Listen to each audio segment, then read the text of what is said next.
Welcome to Critics Be Like, where we're gonna be Fuck.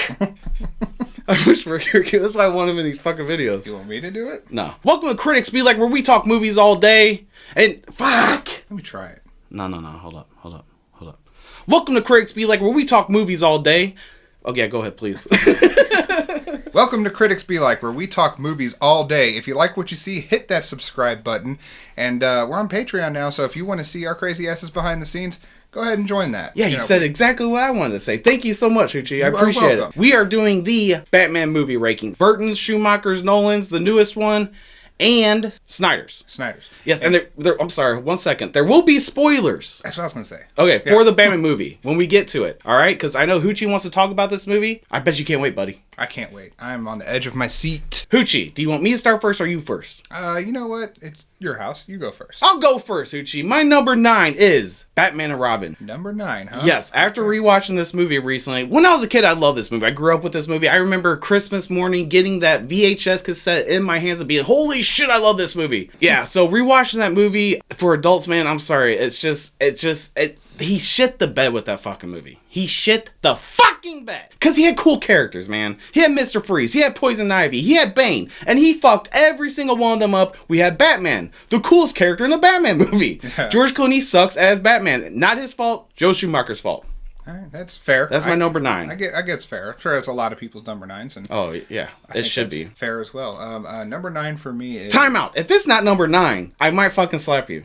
Prepare to watch me get slapped, boys. Oh, my God. Number 9 for me is Batman Returns. You stupid son of a bitch. How dare you? Well, I'm looking at this list in rank of rewatchability for me. And you would think that Batman and Robin wouldn't be very rewatchable with me, but I really enjoyed that movie. I really enjoyed Mr. Freeze in that movie. I really enjoyed Poison Ivy. Michael Goh's performance as Alfred was really good. So I would watch that movie more than I would watch Batman Returns. So that's why Batman Returns is at my number 9. Do I hate Batman Returns? No. I don't hate any Batman movie. I really don't. It's just I had to put something at number 9. Okay, Hoochie, my number 8 is Batman vs. Superman, Dawn of Justice. I think this movie is one of the worst made movies of all time. I seriously do believe that. 9 and 8 for me are bad movies. I'm sorry to all the Snyder fans out there. Hey, Batman was pretty cool in this movie. When you have a movie with Batman and Superman, first off, that should be an easy $2 billion made, movie at the box office. Easily. This movie didn't crack $1 billion. You have the two most popular superheroes throughout time in a movie together,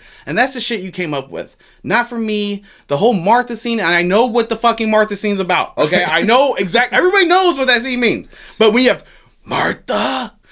I mean, it's seriously delivered like that, Okay, Hoochie. so the acting wasn't as great right there, but the message was clear. Yes, I understand that. Okay. But it was executed poorly. Well, it doesn't matter because, I watch the movies for story. They waste so much time on trying to make us believe on Superman being dead. We know the motherfucker's not dead. He's coming back for Justice League in the very next movie. Yeah, I mean, that went on for a little Exactly. too long, but...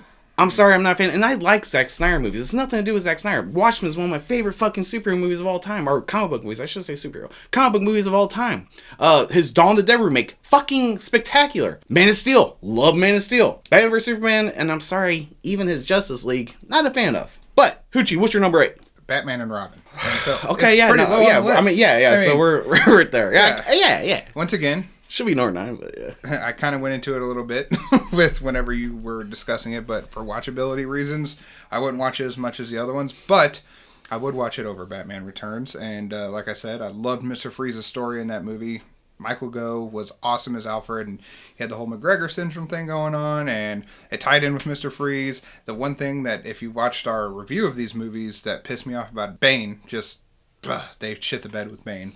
I know you say you shit the bed with a lot of things, but nostalgia brings me back to that movie, and I like it. So that's my number 8. Yeah, I'm not gonna go any more about Batman Robin. You guys know my views on it. Number 7, Hoochie, for me, Batman Forever. Schumacher's Batman Forever. From this point on, I like these movies. Oh, I like this one. The other ones I kind of love. But yes, Batman Forever, Val Kilmer, the most underrated, most underappreciated Batman. I wish we would have got him in Batman Robin. Maybe it would have made that movie fucking better. I don't fucking know. No, I don't think he would have. But he was a great Batman. I like Schumacher's take. Burton was still a producer on this. I don't know if he had any say in it. Schumacher was just the wrong choice to direct these movies, I believe. Especially after we got with Burton. But... it's a very entertaining, fun watch, and very 90s. It's like the very 90s, yeah. And I love the 90s, so that's why it's my number 7, Hoochie. All right, well, number 7 for me is Batman Forever. All right! Yeah, we agreed on that one. Yeah, that was, that's It's up there with, I mean, it's down there, I would say, but it's one of the best of the 90s, or the Schumacher. Well, it is the best of the Schumacher films. One of the best, it's the best of the Schumacher films. And Val Kilmer killed it. I liked Chris O'Donnell's Robin, even though he looked like a 30-year-old man. Entertaining movie. Yes. It was fun. It's very entertaining. Yeah, it was fun, entertaining. The Riddler was weird. My number 6, Hoochie, is Christopher Nolan's Batman Begins. I like this movie a lot. I like it so much more now. I used to not really care for it. Probably would have been below Batman Forever, to be honest with you. But now I got ahead of it. It is, up until 2 days ago, it was the best Batman-centered movie, in my opinion. I love the whole look of it. I love that it's just focused and centered around Batman, which we don't get a lot of those up until yesterday. The villains are kind of weak, though, in my opinion. I think they could have done something really special with the Scarecrow, but they didn't really get there for me. Hoochie, what's your number 6? Number 6 for me is Batman vs. Superman. Okay. Yeah, no, I can't argue with you. Hey, that's a fair spot. If you like those movies, that's a fair spot. That's a pretty fair spot, I think. I mean, I really did like that movie. I've seen it a lot. I've watched the Ultimate Edition, which really is better than the theatrical cut. It gives you more of the story that's missing in the theatrical cut. And if you had a pipe in your mouth right now, you would look like an intellectual this way you're sitting and stuff. But yeah, no, I like Batman vs. Superman, and everybody kind of seemed to hate it, but I thought it was a fun ride. It had one of the best action sequences I've ever seen in a Batman movie, with Batman beating the hell out of a lot of people. He did seem to kill a lot of people in that movie, but that's not fair. That's not fair to judge that movie on. I know it's a lot of people do that. All the Batmans have killed people. Yeah, exactly. I mean, a lot of people, all those Batmans are careless. For sure, yeah. Even in this newest one. He didn't deliberately try and kill people, it just happens. It's a casualty of the war, and and the final scene with Doomsday and stuff, I just really liked it. I thought it was a good, fun movie, so that's my number 6. I will say the Wonder Woman score in this, and the Wonder Woman score in general, is fucking spectacular. Yeah. And I'm assuming you mean the extended cut of Zack Snyder's director's cut, basically, of Batman. Yeah, Ultimate Edition. Yeah, I've never seen that. Maybe I have to give that one a watch. I don't know. Should. My number 5 is going to be Batman Returns. I love this movie. I understand. It seems like a lot of Batman comic book fans don't love Tim Burton's Batman Returns. And I'm assuming it's because it feels very much like a Tim Burton movie. He took over the reins. They're like, dude, you did so well with the 1989's version of Batman that we're just going to let you be free and do whatever the fuck you want. And I get how you guys feel about that. I understand that. Because when Rob Zombie took over Halloween and they just let him do whatever the fuck he wanted Halloween 2, I was like, fuck you, that's not Michael Myers. But I just feel like this is one of Tim Burton's best, most creative movies, and I love the Catwoman in it. I think we got some of the most iconic Batman shots in it, especially when you first see Bruce Wayne. And the Batman signal comes on, it shines through his freaking windows. I loved all that. I know you weren't a fan of it. Yeah, I wasn't. But, and I think I buy into the tragic love story between Batman and Selena Kyle. Hoochie, what is your number 5? All right, so this is where it started to get really hard for me to start ranking. Oh, yeah, me too. So, yeah. This might be a little shocker for you, but my number 5 is Batman 89. Yeah. Oh my god! He's about to get choked up over Oh my god! We grew up with that! I know we grew up with that. How dare you? Hold on, let me justify myself here for a second. Jesus Christ, I just get so excited about this stuff, I see that. So, in my opinion, these top 5 movies could all be pretty equal in stature. So at this point, it's really about just putting a number to the movie, and I guess that. So, but kind of is. Yeah, but I mean, I love Batman '89. Michael Keaton was a great Batman. The Joker is just, I mean, he's no Heath Ledger, but I mean, for the time, he set the standard. It was a dark movie. It was just really compelling, and I liked it a lot. My number 4, and again, I literally have written down, Hoochie, this can change. 6, 5, and 4 can change for me at any point. Number 4 for me is The Dark Knight Rises. Okay. I remember first seeing that movie, and I think everybody felt this. Most people, unless you're Hoochie, who just loves everything that comes out with Batman. It's true. The Avengers came out that year. The Marvel's Avengers movie, which nobody ever thought they would saw all those superheroes together in a quality fucking well-made movie. And that's when Marvel really started taking off. When they dropped that movie, you're like, holy shit, I don't know if this could ever be topped. And really, it almost hasn't to this point. Then Dark Knight Rises come out, which is the completion of the Nolan trilogy. I don't think we were ready for such a dark movie again after the Avengers. You know what I'm saying? Like, it was so close together when it came out. I think they were 2 months apart. In hindsight, I think it's a very well-made movie. It's got its flaws, but Bane is my number 2 favorite Batman villain in these movies altogether, overall. I thought he was incredible. Anything to do with Bane and Batman in this movie is freaking awesome. Anything to do with Jordan Gordon-Levitt, John Blake, and Jim Gordon in this movie is fucking awesome. It doesn't land it for me. That's why it's number 4. If they fix a few things at the end, like if they wouldn't have made Bane a henchman again, basically, this could have been much higher on my list, but right now it's just at number 4. Be prepared. for my number 4, which is The Dark Knight Rises. Wow, dude, we are on it, dude. Yeah, I absolutely love that movie. And you okay? Yeah. You having a stroke? Choked up here. Getting a heart attack? I love The Dark Knight Rises, and it really, the conclusion of the trilogy. It makes sense. It makes sense in hindsight. Yeah, in hindsight, and it was a good movie for a conclusion. But the fact that it was not what I truly wanted for the conclusion to be is why I put it at number 4. But I love Bane. Bane was done so well in this movie that it made me forget about the 90s until I watched it again for our last video. But I think Tom Hardy killed it as Bane, and I would have loved to see more of Bane, but we weren't getting any more Nolan movies, and they fucking took him out like a fucking bitch. It was always going to be hard to complete this trilogy because the first two have so much love from a lot of people that it was almost an impossible task, especially when Heath Ledger passed away, to complete this movie, because you know damn well people wanted Joker again. Oh yeah, but the best part about it is they got the message across that Batman as a symbol is incorruptible, and John Blake took on the mantle, and that's the world that they're living in right now. We don't get to see it, but I like to believe that John Blake's out there kicking ass as Batman. My number 3, Hoochie, is the newest one, The Batman. The Batman. Is that your number 3? My number 3 is The Batman. Okay, go on, buddy. All right, so this is going to be spoilers right here. I liked The Batman. I didn't love it. I didn't think it was the greatest. I mean, it's number 3 on my list, so obviously I liked it quite a bit. It had some flaws, it had some issues, but there was quite a few things that I liked about it. I liked that Batman narrating in the beginning. It made me feel like I was just watching a comic book unfold. I loved the cinematography in the movie. I think there were some really awesome shots in there. I mean, like whenever they mounted the camera to like the cars and the bikes and all that stuff, and they're just the first person views of everything. That was really stellar. I liked how Batman came out of the shadows real slow, almost like a Michael Myers type, like with that dun dun dun dun. I mean, it was frightening. I mean, he started off saying that he's a tool, use fear as a tool, he's a symbol for fear, and he comes out and he puts the fear into everybody, and everybody's like, oh my god, Batman's out there, I need to stop what I'm doing. They do amazing with that. Yeah, Selena Kyle, sexy, gorgeous, great character.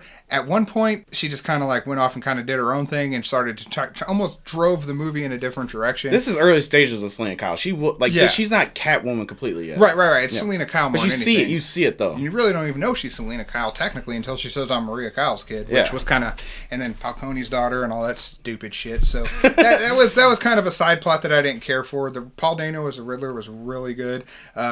In the mask, outside of the mask, after it was revealed, then it was like, okay, it didn't pay off for me at the end. I really, really wanted more of a sinister plot from the Riddler, but I wish they would have went darker and deeper with it. Like I said, this movie should have been rated R. It should have. They should have went all out with it. I feel like if they could have had a little more control over that, then they probably would have got an even better movie. But I mean, hey, they had to do what they had to do.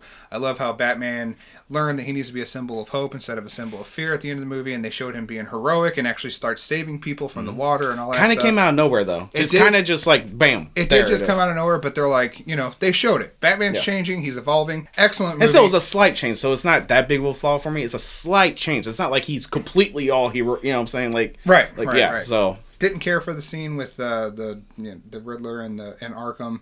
I don't spoilers. The Joker's in it. Yeah. And it's not Heath Ledger, Jack Nicholson, Jared Leto, you are not, sir. And I'm not a fan of Jared Leto, but I would take Jared Leto over the Joker they fucking cast in this movie. Right, the dude who's playing him looks like the Flash. I don't know what the fuck.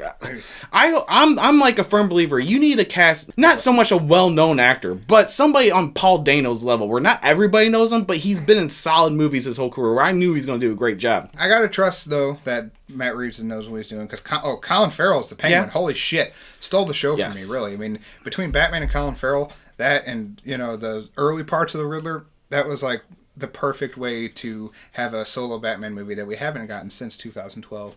Great movie. I need to see it again before I can give my full thoughts on it, but first thoughts was, yeah, it was really good. Well said, sir. Well said. Thank My you. number 2 is 1989's Batman, Tim Burton's Batman. I grew up with it as a child. I loved it ever since. Even the fucking henchman Bob, which we didn't mention. I love fucking Bob. I had the action figurine of fucking Bob. You remember Bob? Bob Kane? No, Jack Nicholson's little fucking henchman buddy. Yeah. Jack Nicholson's Joker just set the standard for comic book performances in these movies, villains in these movies, anything. He just set the fucking standard. Michael Keaton as Batman was my favorite overall Batman up until Robert Pattinson. And yeah, it's just it hits me in the feels, man. It hits me right in the nostalgic fucking heart I got here. Right in there. Yes, Hoochie number 2. Number 2 for me is Batman Begins. My reasonings for that is... Can't argue with you. It's hard to place that over Batman 89, but Batman Begins came out in a pivotal time. How was I able to say that and you weren't? I don't know. Sorry, we have to set ourselves back in that time. You're right. This is coming after Schumacher's Batmans, where Yes. there was like no hope Right. we had Marvel Spider-Man and X-Men and all that stuff, which was, it's on the rise. We're looking good. There wasn't much. There was no Batman. Yeah. I mean, and no one had a lot on his plate Yeah. He had to make this fucking right for us to get all these Batmans that we've gotten since. Right. And it was the first time that I've been truly excited for a movie to come out in a long time.